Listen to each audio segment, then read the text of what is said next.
solía hacer una suerte de encuesta sorpresa.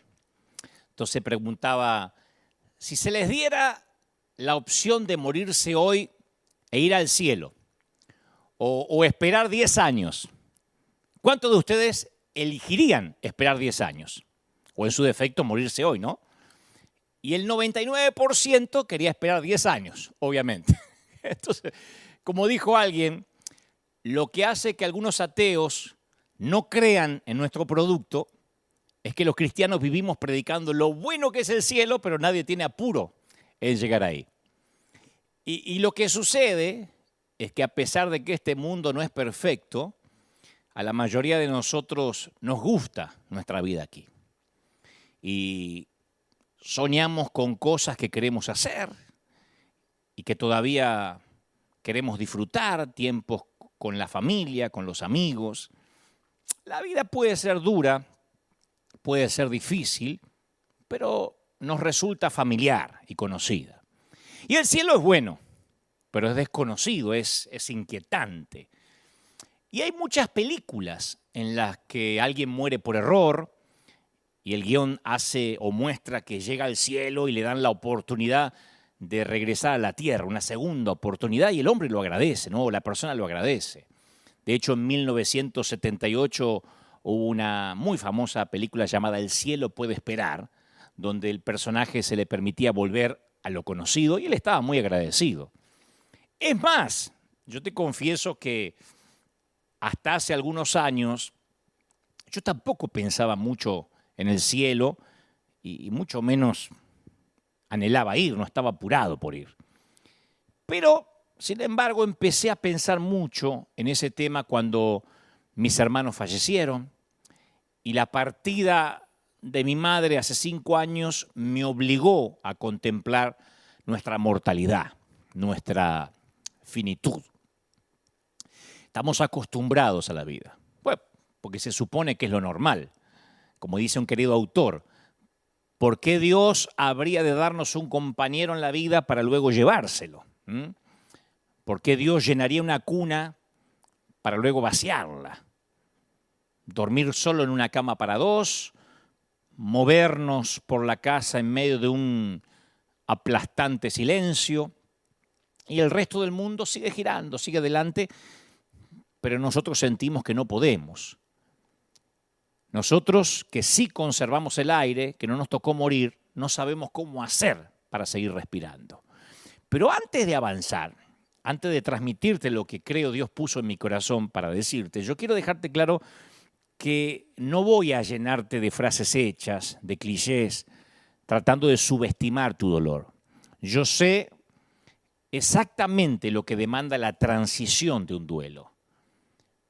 Siempre relato que cuando me llegó la noticia de la muerte de mi madre, lo hizo nítidamente a mi entendimiento, pero mi corazón no lo aceptó de manera inmediata.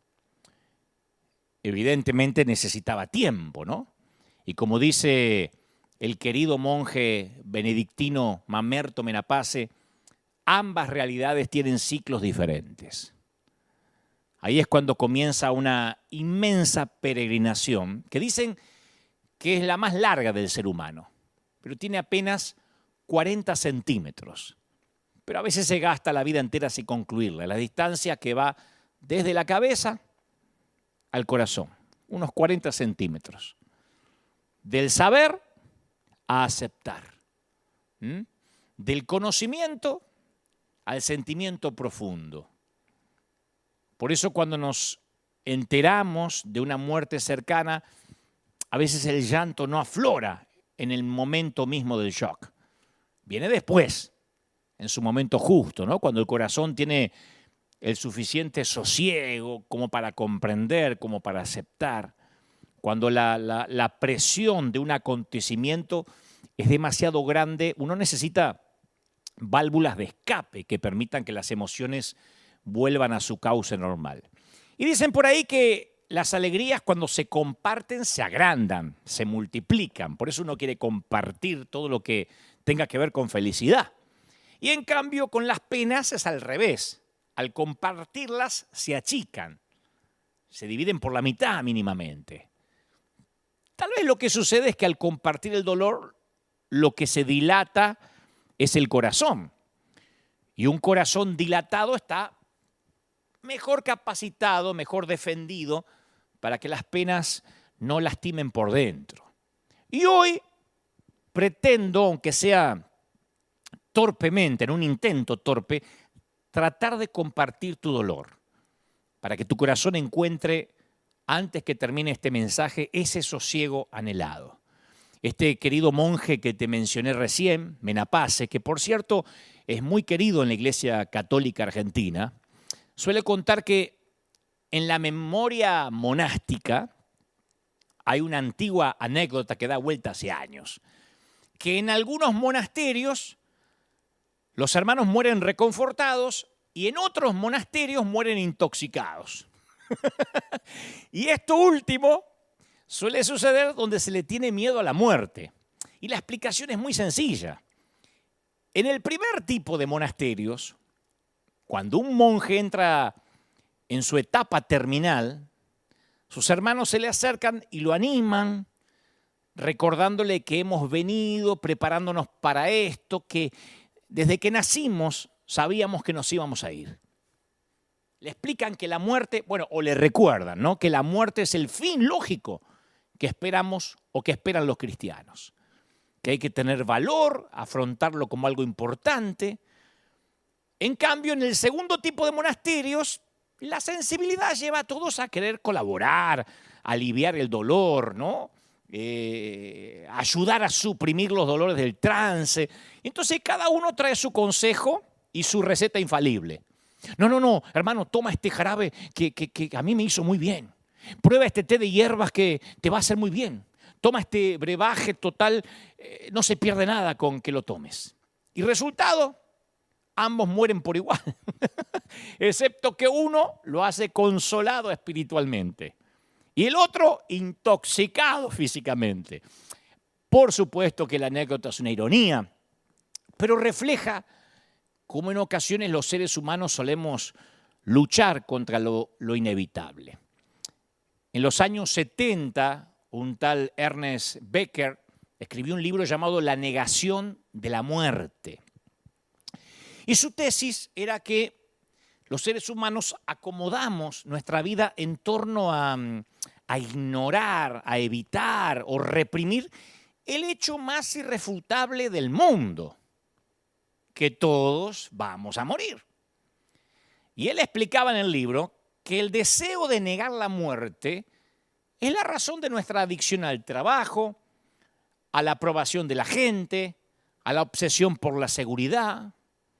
Y este libro se publicó allá por el año 1974 con un gran éxito.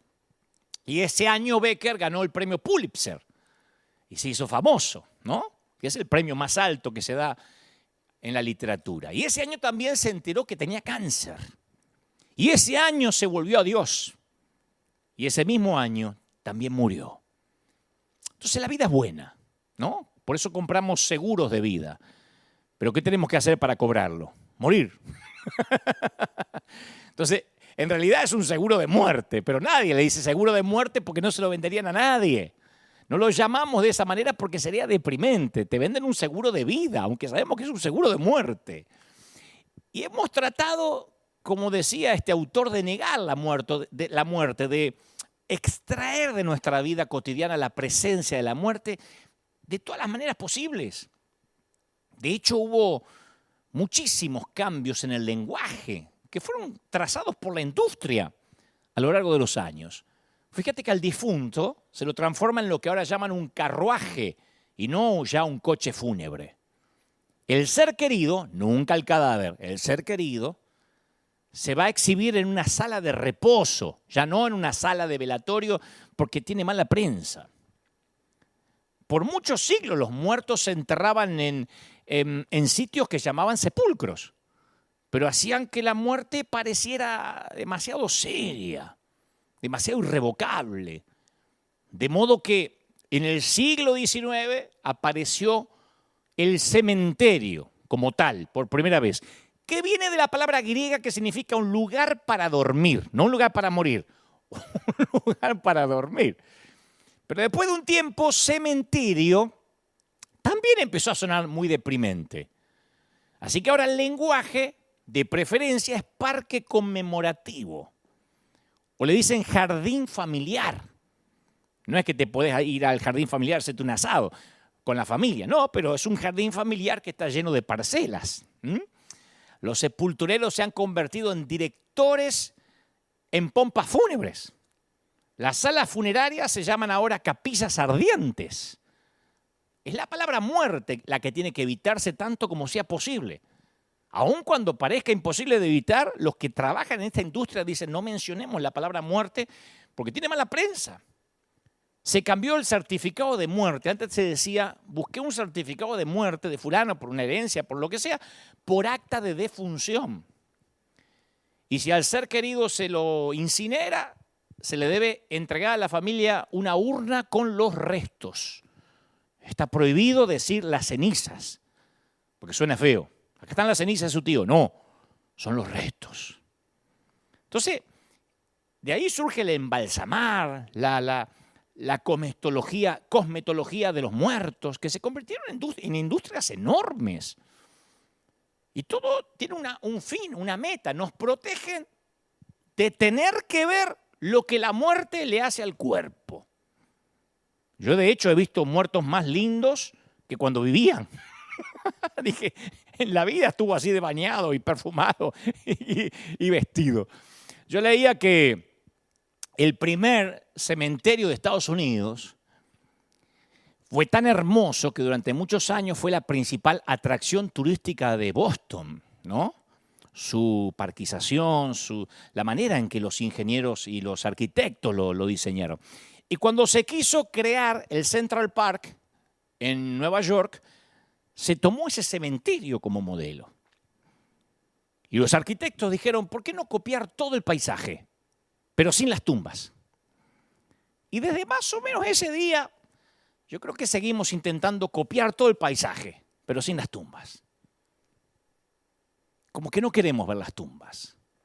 No queremos recordar que hay muerte. Y en alguna época, si haces memoria, se le decía a los niños que a los bebés los traía la cigüeña, ¿no? En Argentina se decía que nacía en un repollo, que es una suerte de vegetal y que ahí estaba el niño dentro. Cualquier cosa para no explicar lo que había que explicar. Pero, aunque éramos niños y se nos decía que una cigüeña nos había traído, se nos invitaba a acercarnos al ataúd para despedirnos de un ser querido, de la abuela, del abuelo. Nos decía, mira, está muerto, dale un beso. Ahora, hoy en día, ya nadie le dice a los hijos que nacieron de una cigüeña. Ahora se proporciona mucha información biológica acerca de cómo llegan los bebés al mundo, porque eso aconsejan los pediatras, los psicólogos, pero se les sigue diciendo que el abuelo está descansando en un jardín con flores, que está en un parque conmemorativo durmiendo. ¿Sabes que en Arizona existe una compañía, una empresa llamada Fundación de Extensión de Vida Alcor, que es la fundación de criogenética más grande del mundo? Y pagando un precio considerable, media fortuna, te pueden congelar el cuerpo al momento de la muerte. Te llenan la sangre de anticoagulantes y luego te almacenarán en una cápsula de nitrógeno líquido que se congelará a una temperatura de 195 grados bajo cero hasta que puedan recalentarte como una pizza. Y la tecnología médica avanzada quizás pueda curar la enfermedad que te haya matado. Y hay gente que lo paga. Eso de que Walt Disney estaba congelado es un mito. Pero hay gente que se está haciendo congelar para si algún día descubren una cura contra la enfermedad que lo mató, lo puedan resucitar. Y si no te gusta pasar frío una vez que estás muerto, una compañía ofrece eternidad en una cajita. Pueden googlearlo. Por $50 conservan tu ADN en una cajita durante los siguientes 10.000 años para que seas clonado cuando descubran cómo clonarte. También te ofrecen una garantía, ¿no? Por 10.000 años de devolverte el dinero, aunque no veo la manera de cobrarlo si las cosas salen mal, ¿no? Así que tratamos de eludir la muerte de maneras más sutiles. No sé si Llegamos al punto de querer congelarnos, pero sí vamos a gimnasios, usamos cremas para la piel,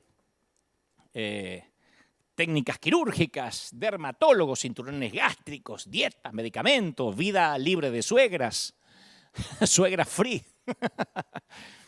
Y cuando alguien muere, oímos a muchos cristianos decir, decime si no lo escuchaste, en cualquier funeral cristiano, está en un lugar mejor, está mejor que nosotros.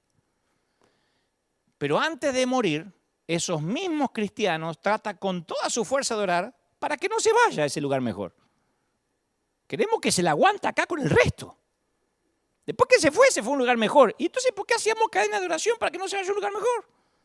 Tratamos de retener a nuestros muertos a fuerza de cadenas de oración. ¿Y sabes cuál es la ironía?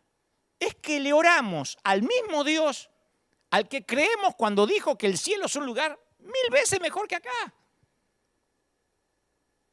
Y eso es porque seguimos tratando a la muerte como la peor palabra obscena. No dudo que haya algún comentario ya por ahí, que no lo puedo leer ahora, que digan, te estás tomando muy en chiste la muerte, porque le tenemos miedo y repugnancia. Vos fíjate que en lugar de decir simplemente se murió, introducimos un surtido interminable de eufemismos. Pasó a mejor vida. Y cada tío que va llegando va agregando una frase distinta, como si tuvieran la obligación de ser poéticos con la muerte. Se fue a casa. No, no se fue a casa, dice la otra. Se nos adelantó, porque para ahí vamos todos. Te da ganas de decirle, ¿por qué no te vas, tía, ya? Ahora por fin descansa, duerme en paz. Hay una página de internet que enumera 200 maneras de decir muerte sin decir muerte. Yo me acuerdo que cuando yo era niño, cuando yo era chiquito, las personas morían en casa. El cuerpo se ponía en exhibición en la sala del comedor. Quitaban la mesa y ponían el cuerpo, el ataúd. Y la gente llegaba a llorar y a hacer luto por su pérdida, pero nadie pretendía que no hubiera ocurrido una muerte. Pero cada vez nos incomoda más. Entonces empezamos a retocar toda la experiencia, los despachamos de esta vida en corredores de hospital blancos, esterilizados, sacándolos de la casa, sacándolos de lo familiar, porque no quiero que me quede ese recuerdo. Y la mayoría de nosotros hace todo lo posible para evitar que nuestros ojos vean la realidad de la muerte. Pero yo tengo que decirte esto de parte del corazón del Señor, la muerte es el gran nivelador de los poderosos y los humildes. La muerte no tiene favoritos. La muerte no hace tratos con nadie. No le importa si eres Messi o un desocupado. El campesino y el ejecutivo viven a la sombra de la muerte. Junto al ganador de la Liga Europea, la prostituta, la madre, el bebé, el adolescente, el anciano y el ganador del Oscar. El ataúd espera al cirujano que trasplanta el corazón, así como al esperanzado receptor, al director del funeral, así como el cuerpo que él mismo manipula. La muerte no elude a nadie. Vos estás diciendo, ¿y este mensaje me va a alentar? Sí, es lo primero que tenemos que saber. Mel Blanc, si yo te digo Mel Blanc, voy a decir, ¿quién es? Bueno, fue La Voz, conocimos La Voz. Los de mi generación conocimos la voz de Mel Blanc. Fue la voz de la mayoría de los personajes de los dibujitos animados de los Looney Tunes. Porky, Bugs Bunny, Lucas. Él hacía la mayoría de las voces en la Warner Bros. Y al final de cada episodio, ¿ustedes se acuerdan que se veía el chanchito? Porky que decía, aparecía siempre al final con la misma frase. ¿Esto todo, amigos? Porque era tartamudo Porky. ¿Esto todo, amigos? Y hace unos años, Mel Blanc murió. Y eso fue lo que escribió su familia en su lápida. Esto es todo, amigos. Porque Mel Blanc no creía que hubiera algo más allá de la tumba. Vaya sorpresa que se llevó, ¿no? Pero la naturaleza trata la muerte como un acontecimiento normal. Hasta los animales presienten cuando se van a morir. Solo nosotros los humanos reaccionamos con sorpresa, con elaboración, como si no pudiéramos acostumbrarnos al hecho. vestimos a nuestros cadáveres en ropa nueva, pensamos qué corbata le va a quedar bien para embalsamarlo en el mejor de los casos o enterrarlo en ataúdes herméticos y criptas de hormigón para tratar de frenar la descomposición natural. Y esto data de siglos atrás. El Imperio Romano ordenaba que ningún cuerpo fuera enterrado o cremado dentro de la ciudad de Roma. A los muertos se los consideraba con pavor. Y tenían una ciudad propia para los muertos, la necrópolis. Necrópolis o ciudad de los muertos. Y el terror y el temor los separaba de los vivos. Esto cambiaría drásticamente con la resurrección de Jesús. Cuando Jesús resucita, los cementerios se instalaron o empezaron a instalarse en los predios de las iglesias. Antes no. De hecho, algunos santos fueron enterrados debajo del suelo de la iglesia a fin de que, en un sentido metafórico y casi literal, los vivos y los muertos se reunieran para la adoración. El cambio fue asombroso porque reflejaba una diferencia profunda entre la vieja actitud pagana y la nueva actitud cristiana con respecto a los muertos. A partir de Jesús, los muertos dejaron de asustar a los vivos y los dos grupos coexistieron en los mismos lugares. Ahora vos te preguntás, ¿por qué las personas pasaron tan rápidamente de la antigua repugnancia a la nueva familiaridad? Debido a su fe en la resurrección.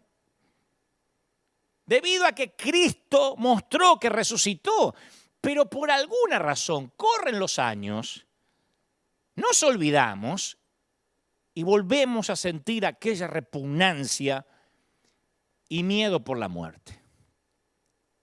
Y oponemos una obstinada, torpe resistencia a ceder ante esa poderosa experiencia de la vida. ¿Y sabe lo que más me sorprendió durante esta pandemia? Yo estoy seguro que mucha gente del otro lado va a pensar lo mismo. A mí me sorprendió la sorpresa y el estupor que algunos cristianos tuvieron durante esta pandemia al enfrentar la muerte. Me sorprendió mucho. De verdad, porque yo nací casi en una iglesia cristiana y me sorprendió mucho en las redes sociales, tal vez porque hace años no había redes, no sé, pero me di cuenta que había muchos cristianos en la iglesia que sabían cómo empoderarse, cómo proclamar, cómo decretar bendiciones, cómo hacer pactos en el altar, pero se desesperaban ante la muerte al igual que un ateo. Bendigo a los que no, bendigo a los que tomaron la pérdida de seres queridos con serenidad, no digo sin dolor, con serenidad. Pero una gran cantidad, un gran porcentaje, preguntaban como si fueran agnósticos en las redes. ¿Por qué Dios permite que se muera un pastor? No entiendo por qué se tiene que morir un pastor.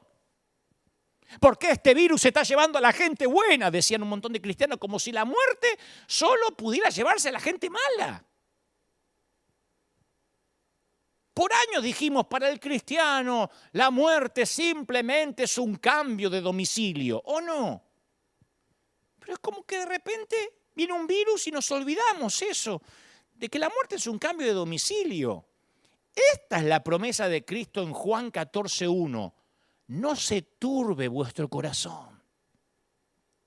No te turbes. Creéis en Dios, creed también en mí, dijo el Señor. Y agregó, en la casa de mi Padre muchas moradas hay. Si así no fuera, yo se los hubiese dicho. Si no hubiese moradas, no hubiese lugar para ustedes, yo se los hubiese dicho. Pero tranquilo, porque yo voy a preparar lugares para ustedes, lugar para vosotros. Y sigue, y si me fuere y os preparare lugar, vendré otra vez y os tomaré a mí mismo, para que donde yo estoy, vosotros también estéis. Yo no sé ustedes, pero yo puedo vivir con ese versiculito sin Biblia, solo con ese versículo en una isla desierta. Jesús prometió una hazaña que nadie imaginaba cuando dijo esas palabras. Regresaría de los muertos y rescataría a sus seguidores de la tumba. Escucha, voy pues a preparar lugar para vosotros. ¿Viste cuando vas con toda la familia y papá decía, quédense acá, que voy a ver si está abierto? O los dejo acá y voy a buscar un estacionamiento y vuelvo. ¿Le crees? En Medio Oriente voy a preparar un lugar para vosotros. Era una promesa que el novio le hacía a la novia. Después de recibir permiso de las dos familias, el novio volvía a la casa con su padre y construía una casa para su novia. Preparaba un lugar. Él usó la misma terminología que usaban los novios. Entonces, al prometer hacer lo mismo para nosotros, Jesús elevó los funerales al mismo nivel de esperanza que los casamientos, que las bodas. Desde esa perspectiva, el viaje al panteón y caminar por el pasillo central de la iglesia en una boda garantizan la misma clase de felicidad. Las bodas son buenas noticias, ¿no? Yo sé que alguien está pensando, no, a mí me fue muy mal cuando me casé. Yo una vez conté que tenía un amigo que ponía su video de bodas y lo ponía al revés, lo retrocedía. Y le digo, ¿por qué haces eso? Dice, para verme salir de la iglesia en vez de entrar. Pero el Señor puso los sepelios, los funerales, al nivel de las bodas. Lo mismo dice Jesús de los entierros. Habla de celebrar una nueva temporada, un nuevo nombre, una nueva casa. Y en ambos ejemplos el novio se lleva a la novia del brazo. Escucha, Él se va a encontrar contigo, con vos en el altar. ¿Entendés que tu mirada final de la vida será inmediatamente seguida por una primera mirada a los ojos de Jesús? Ahora vos me decís, bueno, está bien, pero dame garantías. ¿Cómo estoy seguro de que el Señor va a cumplir su promesa? Y bueno, la respuesta está en el cementerio de Jerusalén. Si vas a Israel y a Jerusalén, no vas a encontrar ningún cuerpo, no hay resto, no hay ceniza, no hay huesos. Si la tumba de Jesús estuvo vacía siempre, entonces significa que su promesa no lo está. Su promesa es real. Vos sabés que esta historia me fascina. Una tribu de indígenas vivía cerca de un río, ¿no? De un gran río. Y surgió una peste. Del otro lado del río había un sanatorio que ninguno de los nativos quería cruzar porque ellos creían que el río estaba repleto de espíritus malignos, ¿no? Un mito, una leyenda. Y estaba el misionero cristiano ahí que no sabía cómo hacer para quitarles el miedo al agua. Tenían que cruzar para ir al sanatorio, de otro modo se iban a morir. Entonces el misionero lo que hace es, le dice, muchachos, miren, y metió la mano en el agua para que ellos perdieran el miedo. Metió la mano hasta el codo, pero ellos todavía tenían miedo. Entonces el misionero dice, tengo que hacer algo más. Se mojó la cara. Y los nativos todavía tenían miedo. Es un truco, pensaron. El misionero no sabe qué hacer y prueba una tercera cosa, que es meterse en el río hasta la cintura. Caminaba por el río con el agua hasta la cintura, pero no los convenció. Entonces el misionero lo que hizo fue sumergirse por completo y salió del otro lado. Y ahí le creyeron. Y ahí cruzaron el río y se hicieron atender en el sanatorio. Jesús resucitó a la hija de Jairo, que acababa de morir en la cama. ¿Se acuerdan cuando le dijo, no molestes al maestro, se acaba de morir?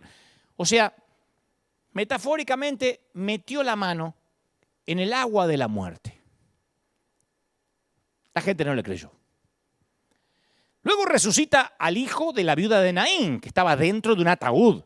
Ya habían hecho el funeral, el velorio. O sea, en términos metafóricos, se mojó la cara en ese mismo río. La gente no creyó. Resucitó a Lázaro, que llevaba 4 días muerto, que sus hermanas dicen, está pútrido, huele. O sea, metió medio cuerpo en el mundo de las tumbas. No le creyeron hasta que él mismo no salió vivo del otro lado. Así somos. Y aún viendo a Jesús salir vivo del otro lado, le tenemos temor a la muerte. Mirá cómo el apóstol Pablo reduce la lógica a una sola frase en 1 Corintios 15, 23. Dice, pero cada uno resucitará en su debido orden. Cristo, las primicias, luego los que son de Cristo en su venida. ¿Vos sabés que Pablo les estaba escribiendo esto a los creyentes de Corinto? Que eran personas que habían sido educadas bajo la filosofía griega. Y se ve que lo estaban convenciendo de que los cadáveres no pueden resucitar. Ni el de ellos, ni el de Cristo, por más Mesías que sea.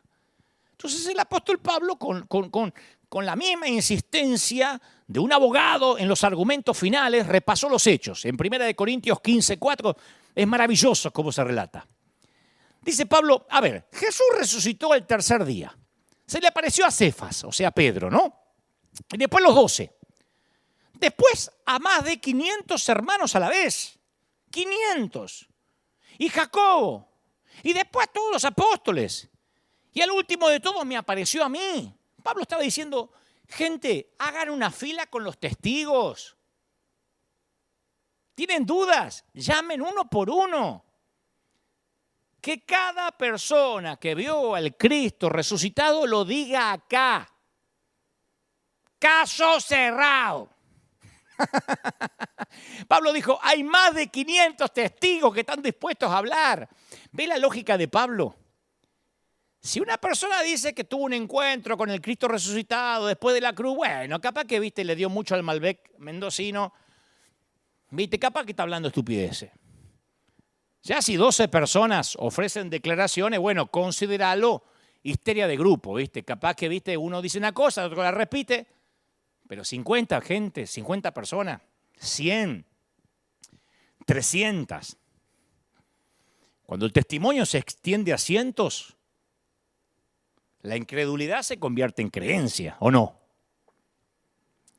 Pablo conocía no a unos pocos, sino a cientos de testigos oculares que vieron a Jesús, lo vieron físicamente.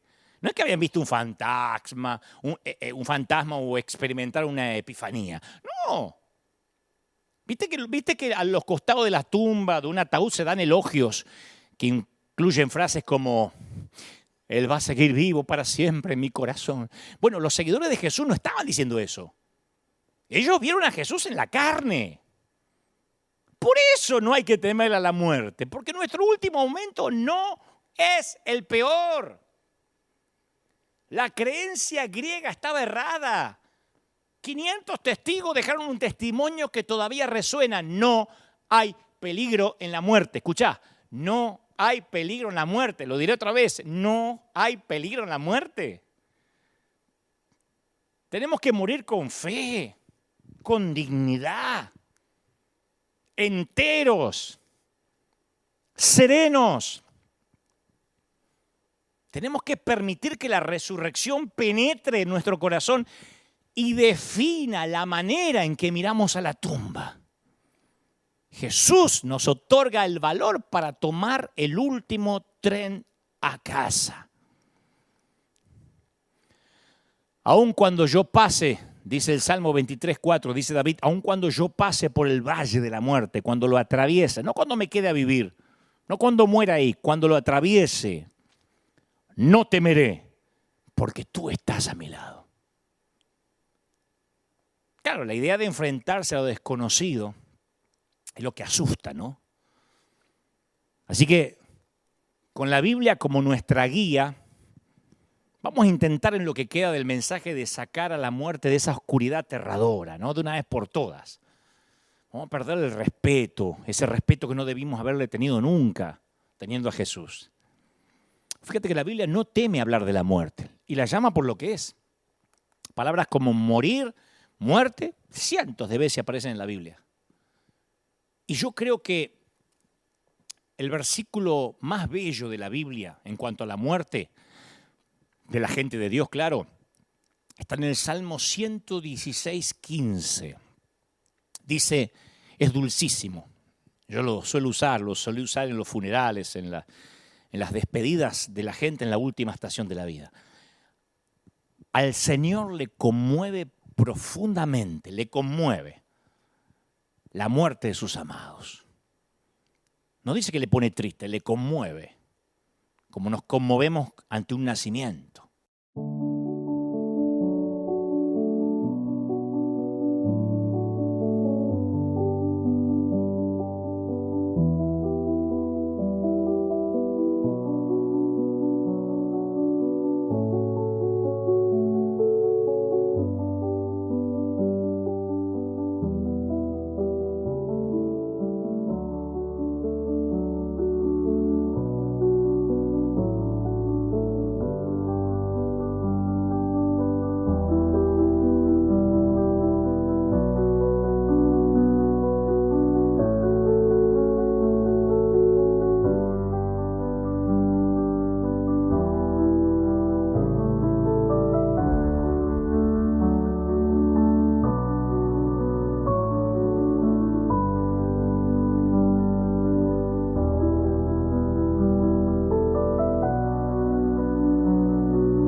El escritor a los Hebreos en el capítulo 9 y el versículo 27 lo resume sin rodeos. Dice, cada persona está destinada a morir una sola vez y después viene el juicio.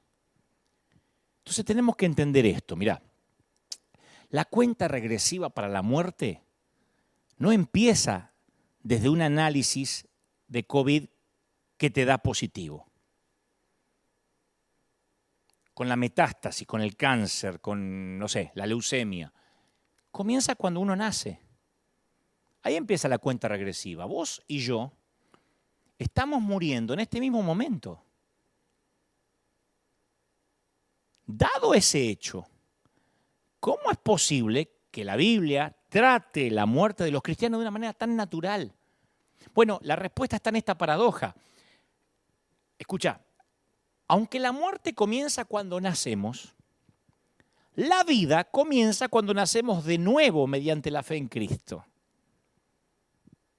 Entonces muchos cristianos tienen la noción equivocada de que la vida eterna va a comenzar cuando se mueran. Que cuando se mueran, ahí comienza el día cero de la vida eterna. Pero eso no es correcto escrituralmente. La vida eterna, escuchá porque esto nos tiene que volar la cabeza como me la voló a mí. La vida eterna comienza cuando nacemos de nuevo en el reino de Dios, cuando creemos en Jesucristo como nuestro Salvador. A partir de ahí, nacemos de nuevo. Si no, el Señor hubiese dicho, no te mates, Nicodemo, nacer de nuevo porque igual te tenés que morir. No, uno nace de nuevo y es eterno. Porque nadie arrebata de su mano los que son de Él. El mismo Jesús define la vida eterna de esta manera en Juan 17:3. La manera de tener vida eterna es conocerte a ti, el único Dios verdadero, y a Jesucristo, quien tú enviaste a la tierra. O sea, si conoces a Jesucristo, experimentás la vida eterna ahora mismo, aunque no te moriste físicamente. Y escucha, si experimentás la vida eterna ahora mismo, la muerte no es más que una breve interrupción de lo que ya experimentás, la vida que no tiene fin. La muerte es cuando uno cierra los ojos que baja de una montaña rusa. Es un segundo.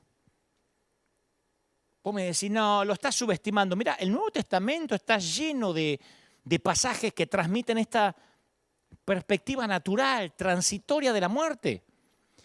Jesús se refiere a la muerte de esta manera. Dice, los ángeles, en Lucas 16:22, los ángeles los llevaron a estar con Abraham. Lo llevaron, no dice, y se murió, y la crisis quedó dando vuelta el espíritu. No, lo llevaron con Abraham. Jesús le dice al ladrón que se arrepintió. ¿Te acordás lo que le dijo el que murió a su lado? ¿Qué le dijo? En 3 meses vamos a ver si llegas al cielo. Le dijo, te aseguro que hoy estarás en el paraíso. Pablo describe la muerte en 2 Corintios 5:8 como estar fuera de este cuerpo terrenal, en el hogar celestial con el Señor, fuera del cuerpo. Pablo dice en Filipenses 1:21 que morir es ganancia, porque estaremos con Cristo. Y él dice que la muerte es mucho mejor que estar vivo, que estar en la tierra. Entonces, cuando morimos, nuestro cuerpo, nuestra tienda, nuestra carpa terrenal será destruida, dice, pero heredaremos una casa en el cielo. Un cuerpo eterno, dice 2 Corintios 5:1, un cuerpo eterno hecho para nosotros por Dios mismo y no por manos humanas. Jesús describe la separación de la muerte como algo temporal, ¿viste? Como un detallito. Juan 16:16 dice, dentro de poco ya no me van a ver más, pero tiempo después me verán de nuevo. O sea, no es algo que hay que temer, sino un viaje que se inició al nacer, que culmina con nuestro destino final.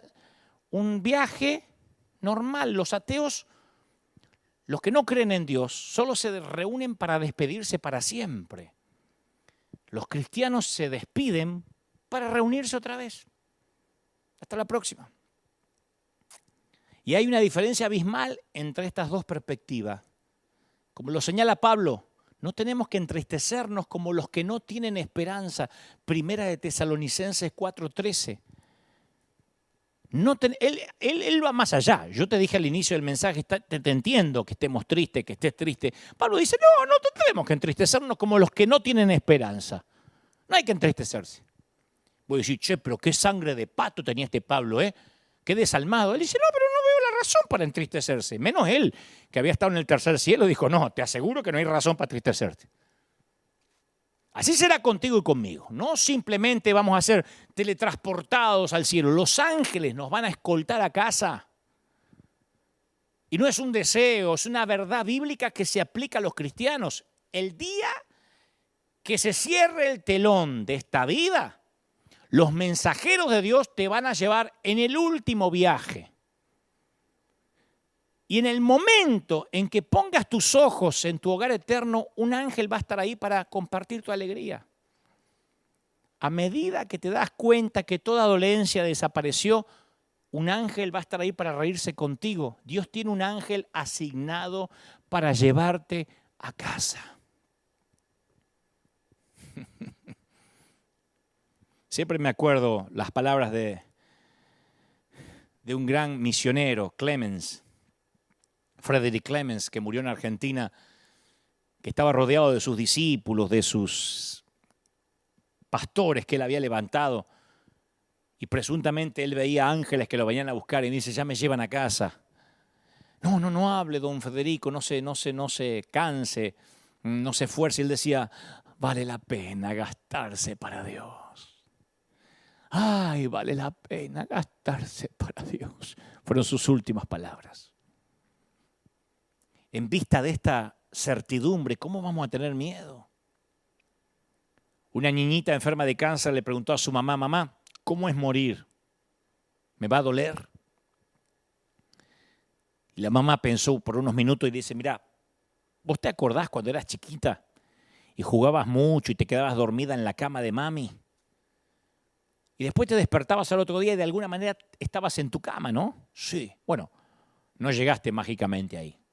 Tu papá había llegado, te había alzado, te puso tu pijama mientras dormías.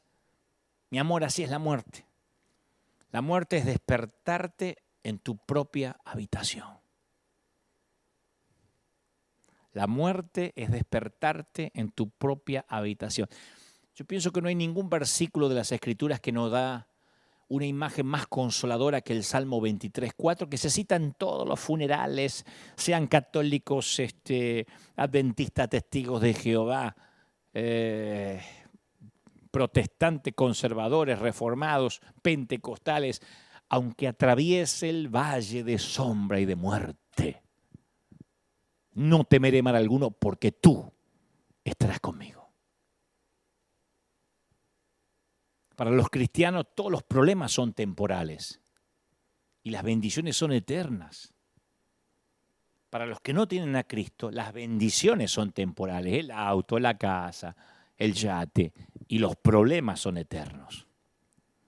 La muerte es una puerta de salida y el cielo es una entrada. No obstante, las dos están colocadas tan cerca que una se abre cuando la otra se cierra. ¿Viste como esos barrios privados con doble barrera? O sea, cuando pasas una barrera ya está la otra que se abrió. Cuando alguien dice que una persona moribunda está a las puertas de la muerte, es verdad. Pero si otro dice está a las puertas del cielo, también es verdad. Ambos están en lo correcto. Hay que perder el miedo a la muerte, son las puertas del cielo. ¿Cómo se llega al cielo si no pasas por ahí? Es como querer llegar del otro lado y no querer atravesar el túnel. Mira, cuando yo era chiquito, yo amaba mi casa, que era chiquita la casa, pero la amaba durante el día. Era como que, no te lo puedo explicar, paranoia mía de pibe, ¿no? De chico, pero era como que la oscuridad le hacía algo raro al lugar. Distorsionaba mi habitación, distorsionaba mi casa. Mi casa no era acogedora de noche, por lo menos en mis primeros 7, 8 años de vida. Y mi habitación se convertía en un lienzo para la imaginación, ¿no? Yo veía sombras, cosas. No estaba ni endemoniado, ni atormentado, ni estaba loco. Un día me di cuenta que las sombras son la refracción de la luz, que te pueden asustar pero no pueden hacer daño.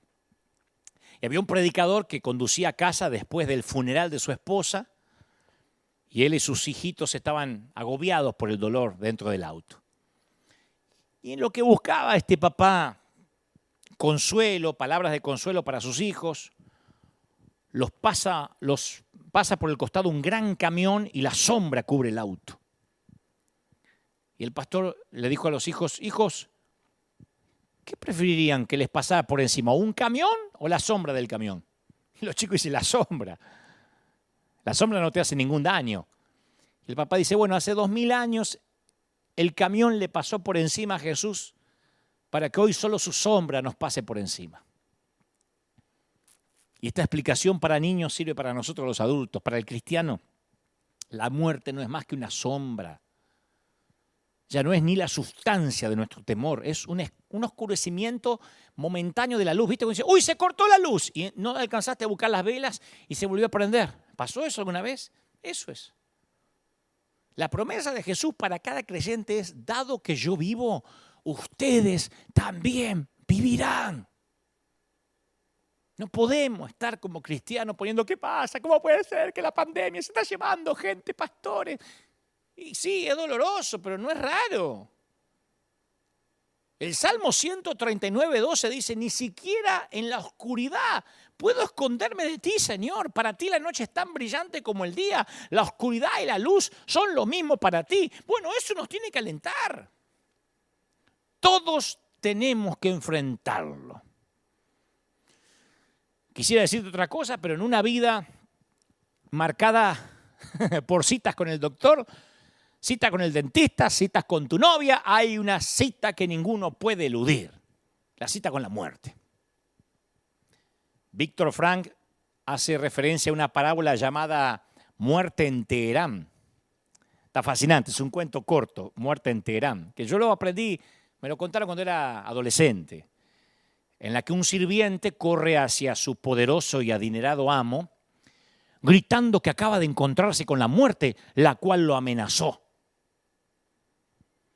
Y le suplica a su amo que le dé su caballo más veloz a fin de que pueda huir a Teherán, que era lo más lejos que podía ir con el caballo. Y el amo dice, accede, anda, anda.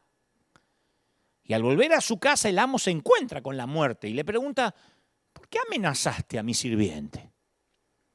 Y la muerte calma responde, no, yo no lo amenacé. Es más, me sorprendí encontrarlo aún aquí cuando yo tenía planes de reunirme con él esta noche en Teherán. O sea, es imposible huir, eludir la cita. Hebreos 9:27 dice, y de la manera que está establecido para los hombres que mueran una sola vez y después de esto el juicio. A muchos nos gustaría cambiar este versículo, bastaría con cambiar un par de palabritas. Esto es para algunos de los hombres, o casi todo menos yo. O van a morir todo el que deja de comer bien y que no toma vitaminas. Pero esas no son las palabras de Dios.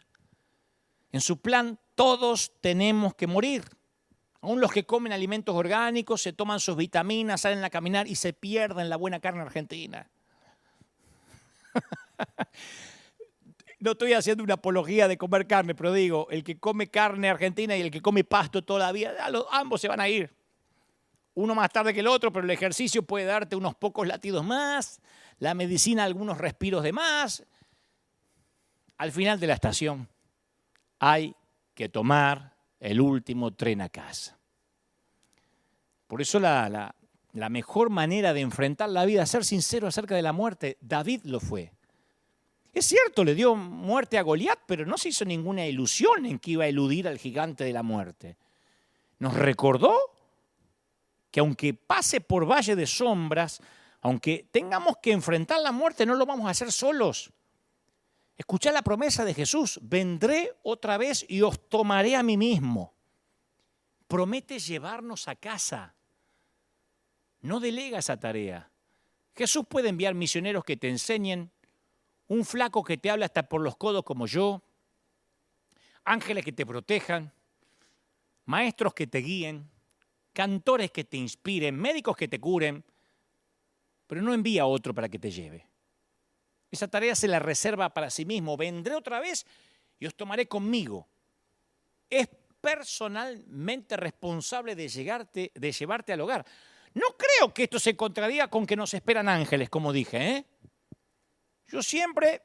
A mí me gusta pensar que los ángeles te sacan de la habitación y apenas cruzan el techo contigo, Jesús dice, gracias muchacho, desde acá sigo yo. ¿Listo? ¿Seguro? Sí, de acá me encargo yo que este viaje lo conozco de memoria y lo vamos a hacer juntos, se lo prometí. Esta palabra va para vos que tu esposo murió, que tu hijo fue sepultado hace meses y no hay palabra para eso. Porque si se muere tu cónyuge te llaman viudo, si se mueren tus padres te llaman huérfano, si se muere un hijo todavía no hay nombre. Es tanto el dolor que nadie se le atreve a ponerle nombre a ese estado. Esta palabra va para esa persona que hace poco supo que tenía un tumor en un seno o una mancha sospechosa en el pulmón. Los imprevistos y las vueltas de la vida tienen una manera de recordarnos que aquí no estamos en casa. Hay un himno viejo que dice: no puede el mundo ser mi hogar, no puede el mundo ser mi hogar. En gloria tengo mi mansión, no puede el mundo ser mi hogar. Lo he cantado hasta el hartazgo toda mi niñez. Por eso no logramos familiarizarnos con el lenguaje de la enfermedad, de la muerte, porque este no puede ser tu hogar. Y está bueno eso. Porque Eclesiastés 3:11 dice que Dios puso eternidad en el corazón de los hombres. Le puso el gen de la eternidad. ¿Viste cómo algunos tienen el gen de la creatividad, el gen de organizar cosas? Bueno, todos tenemos el gen de la eternidad. No somos como los animales que decimos me comen los gusanos. No, todos tenemos la nostalgia por el cielo. Es la única carga que se nos permite llevar. La nostalgia por el cielo. Por eso en lo profundo de tu corazón sabes que no estás en casa. Ahora nadie cuelga cuadros ni le pone plantas en el autobús. No ponemos un dormitorio, una cama de 2 plazas en la estación del tren. No decoramos ni empapelamos el asiento del avión por más que sean 12 horas de vuelo. Escucha, la más grande calamidad no es sentirte lejos de tu casa cuando lo estás, sino sentirte como en tu casa cuando no lo estás. ¿Querés que te repita la frase? Así lo googlean. No lo googlean, ¿cómo es? Lo tuitean. La más grande calamidad no es sentirte lejos de tu casa cuando lo estás, sino sentirte como en tu casa cuando no lo estás. La casa de Dios es tu hogar. Salmo 23:6, en la casa de Jehová moraré por largos días. Esta casa en la que vivís no es la última, te vas a mudar. A pesar de que yo no me mudo más, te vas a mudar. Estanislao Marino, un gran cantante, cantaba: me voy a mudar, hermano, me voy a mudar. Me voy a mudar, hermano, me voy a mudar. Yo se lo copié al coro, lo cantábamos cuando éramos jóvenes. Ya viene Cristo en una nube. Y no me acuerdo cómo se llama, pero era así muy salsero, ¿sabes? Azúcar, me voy a mudar, hermano, yo me voy a mudar. Y yo lo cantaba por años. Y nunca me olvidé de la canción. No, vamos a mudar. Los cumpleaños nos recuerdan eso. Yo ahora estoy más cerca de la muerte que de la infancia. Yo estoy más cerca de la muerte que de la infancia. Estoy más cerca de la tumba que de la cuna. Yo sé que parezco más joven, pero tengo 52 años ahora mismo. Y para mi edad se usa un lindo término. Dicen la mediana edad. Claro, es acertado si es que voy a vivir 100 años. Si no, no es la mediana edad. Yo siento la sombra de la muerte que ya se mueve con sigilo hacia mí, ¿no? Y eventualmente vendrán problemas dentales, mal funcionamiento intestinal, deterioro muscular, colon irritable, inestabilidad emocional, ¿qué más? Lapso de la memoria, pérdida de audición, visión, problema de la próstata, reducción de la función de las extremidades, fallas coronarias y dientes en un vaso. Con la excepción de esos detallitos, voy hasta 10 puntos. Eso, ¿sabe cómo se llama? Envejecer. Y no es divertido. No es divertido. Aunque Arjona le ponga señor de las 4 décadas, no es divertido. Ni 4, ni 5, ni 6 décadas ya. No importa que te cante Arjona. Son las páginas iniciales del capítulo final. Y te llegan los sutiles mensajes de la mortalidad. Yo me acuerdo el primer día que me trataron de usted. En Argentina todo el mundo te tutea. Todo el mundo, si te ven jóvenes te tutean. Vas al mercado, sí, algo más flaco, te doy más, ¿qué más vas a llevar? En otros países te tratan de usted aunque tengas 18 años. En Argentina, cuando en un mercado te dicen algo más, señor, te liquidaron. Yo me acuerdo que estaba con las baguettes, con el pan así, me dijo, ¿se va a llevar algo más, señor? Y no escuché más nada. Dije, ¿por qué, señor? Si yo en el espejito retrovisor me veo bien. Los sutiles avisos de que nos vamos a morir cuando tenemos que alejar algo para leerlo. ¿Ah? Cuando nuestra ropa está más encaminada a tapar que a mostrar. Cuando aparecen los tubitos de medicamento en la mesa de luz. ¿Te acordás que a tus 20 años estaban en la farmacia y ni sabía lo que eran? A los 30 ya llegaban a la heladera, a la nevera. A los 40 van en el cajoncito de abajo de la mesa de luz. Ya después de los 60 los tenés que poner arriba con cartelito al lado del despertador porque si no lo encontrás te olvidás de tomarlo. Los temas de conversación cambian, ya no hablas de películas, sino que todo gira en torno al último análisis. Y lo que es peor, entendemos el análisis. Yo he escuchado charlas de hombres diciendo, o de mujeres, ¡ay, gloria a Dios que tengo 96 miligramos de glucemia, qué sé yo!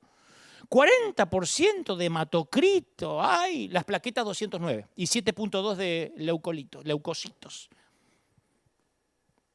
Tengo unos nitritos urinarios bárbaros, gracias a Dios. Todos los leucocitos me dieron negativo. Hace unos años era mandarín básico.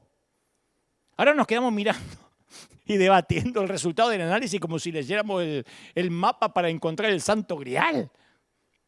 Y por la manera en que tratamos de evitar envejecer, uno podría pensar que podemos lograrlo, que podemos evadir la muerte, escaparnos a Teherán. Pintamos el cuerpo, preservamos el cuerpo, protegemos el cuerpo y hacemos bien porque los cuerpos son un regalo de Dios. Tenemos que ser responsables, pero hay que ser realistas también. Este cuerpo debe morir para que pueda vivir el nuevo cuerpo. Primera de Corintios 15:50 dice, la carne y la sangre no pueden heredar el reino de Dios, ni la corrupción hereda la incorrupción. ¿Querés que te diga algo? Escuchen las señoras principalmente. Esto va a sonar extremadamente machista, pero a todos. Hoy en día no se puede hacer distinción. Pero especialmente las mujeres y los varones que son demasiado coquetos. Tengo una revelación. El envejecimiento es idea de Dios. No es algo del enemigo, que eso viene con la maldición del huerto. No, es una de las maneras en que nos mantiene pensando en el hogar. No podemos cambiar el proceso, pero podemos cambiar la actitud.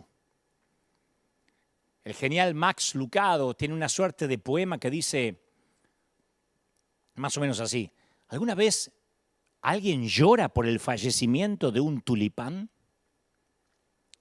¿Lloran los jardineros cuando los bulbos comienzan a debilitarse? No. No compramos fajas para tulipanes ni crema para arruga de pétalos. No consultamos cirujanos plásticos para hojas ni le ponemos cinturones gástricos al tulipán. Ningún jardinero llora el fallecimiento de un bulbo, lo celebra. Los amantes de los tulipanes se regocijan en el mismo minuto que el bulbo se debilita. Dice, mire, va a florecer. ¿No será que el cielo va a celebrar de igual manera? ¿No será que en el cielo ocurre lo mismo? Los ángeles señalan nuestros cuerpos. Y mientras más frágiles, más se emocionan. Mira, esa señora en el hospital va a florecer. Mira, ese hombre enfermo del corazón vendrá a casa pronto. Mira a Dante intentando jugar a la pelota, da vergüenza. A este también le queda poco. Ya viene a casa. Romano 8:23 dice, nosotros también gemimos dentro de nosotros mismos, esperando la adopción, la redención de nuestro cuerpo. Pablo lo describe como el cuerpo de la humillación nuestra, en Filipenses 3:21, el cuerpo de la humillación nuestra. Hay otras versiones que dicen nuestro humilde cuerpo, estos cuerpos mortales, nuestros cuerpos simples. Y vos podrías añadir tu propio adjetivo. Mi cuerpo canceroso. Mi cuerpo artrítico. Mi cuerpo con colesterol malo. Mi cuerpo diabético. Mi cuerpo con COVID. Mi cuerpo con problemas de tiroides. Mi cuerpo que engorda constantemente. Las palabras pueden ser diferentes, pero el mensaje es el mismo. Los cuerpos son débiles. Comenzaron a decaer en el minuto que comenzamos a respirar. Y según Dios, eso es parte del plan. Cada arruga, cada fastidio es un paso más cerca del último paso. Cuando Jesús cambie nuestros cuerpos comunes en cuerpos eternos, no más dolor, no más depresión, no más enfermedad. Esta no es nuestra casa permanente. No más temor a la muerte. El otro día alguien me decía en las redes si me ponía Botox. En la vida me puse algo en la jeta. Nunca. ¿Me pueden creer o no? Algunos me dirán, sí, se nota porque está bastante viejo. Bueno, sí, pero por eso, menos que menos. No, pero algo se hizo en la cara. No, es que no le tengo miedo a la muerte. Estoy envejeciendo dignamente. Yo veo las Escrituras y brindan una esperanza para los que han nacido en el reino de Dios. ¿Dónde está, oh muerte, tu victoria? ¿Dónde, oh muerte, tu aguijón? No temas. Yo soy la resurrección y la vida. No dice yo seré, yo soy. El que cree en mí vivirá aunque muera. ¿Crees esto? Ningún líder religioso diría eso. Buda nunca dijo eso. Mahoma nunca dijo eso. Confucio nunca dijo eso. Walter Mercado nunca dijo eso. Jesús lo dijo. Jesús insistió que no se le permitiera a la muerte que tuviera la última palabra. Se paró frente a la tumba de Lázaro y dijo, quiten la piedra. ¡Lázaro! Ven fuera. Y Lázaro se levantó. Hay una historia de dos hombres en un museo que ven una pintura de un partido de ajedrez. Dos ajedrecistas, ¿no? Y un personaje en la pintura tenía aspecto de hombre, normal. Y el otro se parecía al diablo, a como por lo general se suele imaginar al diablo, ¿no? Y al hombre le quedaba su última pieza por mover. Y el título del cuadro era Jaque Mate. Y hay uno de los dos hombres que está en el museo que observaba la pintura, era un campeón internacional de ajedrez. Y algo acerca del cuadro le intrigaba y lo empezó a estudiar. Quedó tan absorto en la pintura que su acompañante se puso un poco impaciente y le dijo, ¿qué hacía? Y el campeón de ajedrez le dijo, no sé, hay algo en esa pintura que me molesta, la quiero estudiar un poco. Adelantate y recorrer el lugar. Y cuando el amigo volvió, después de un rato, el maestro de ajedrez le dijo, hay que ubicar al hombre que pintó esta pieza. Tenemos que decirle o que cambie el cuadro o que cambie el título. Porque hay algo errado en la pintura. Yo soy un campeón internacional de ajedrez.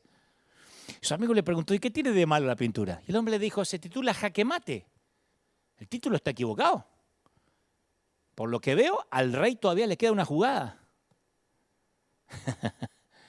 Un niño pequeño llamado David se enfrenta a un gigante llamado Goliat.